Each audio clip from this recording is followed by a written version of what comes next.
Selamat siang, perkenalkan nama saya Raymond Sinuhaji, NIM 190306139 dari Prodi Peternakan. Nomor 1, pertanyaannya, jelaskan pengertian dari metabolisme, katabolisme, dan anabolisme. Metabolisme adalah proses kimiawi yang terjadi pada makhluk hidup atau proses pembentukan dan penguraian. Katabolisme adalah proses penguraian atau pemecahan senyawa organik kompleks menjadi senyawa sederhana. Anabolisme adalah proses pembentukan atau penyusunan senyawa organik sederhana menjadi senyawa kompleks. Nomor 2, pada soal, peristiwa apa yang terjadi saat glukosa darah dalam tubuh ternak meningkat? Dan jelaskan 2 rangkaian peristiwa tersebut dengan lengkap.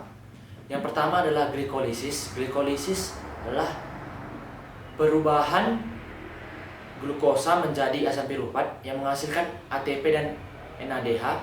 Dan glikolisis ini terjadi pada tahap pertama dari respirasi aerob yang memproses glukosa menjadi energi dengan bantuan enzim di dalam sitoplasma.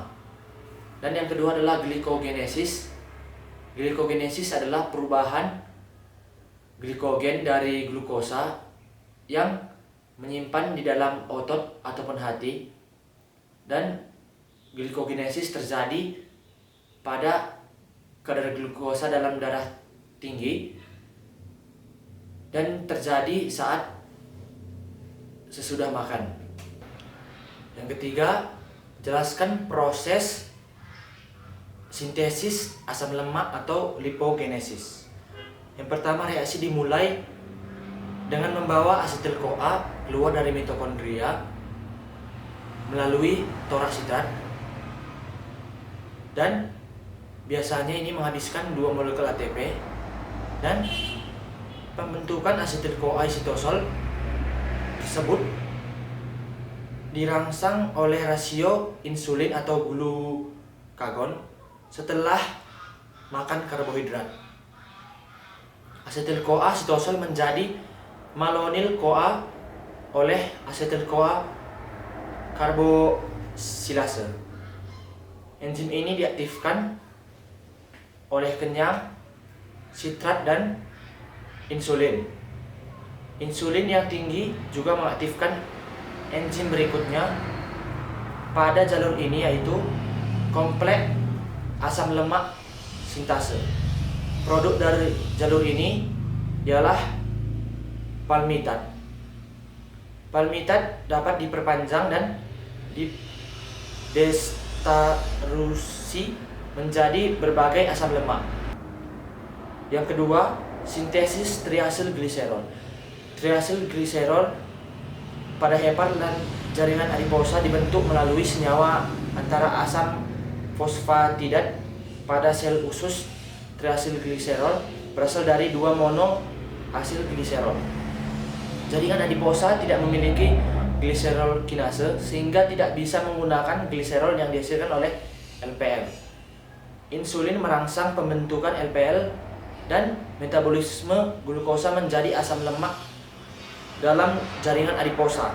Soal yang keempat, jelaskan 2 proses dalam katabolisme atom nitrogen atau amino dengan lengkap.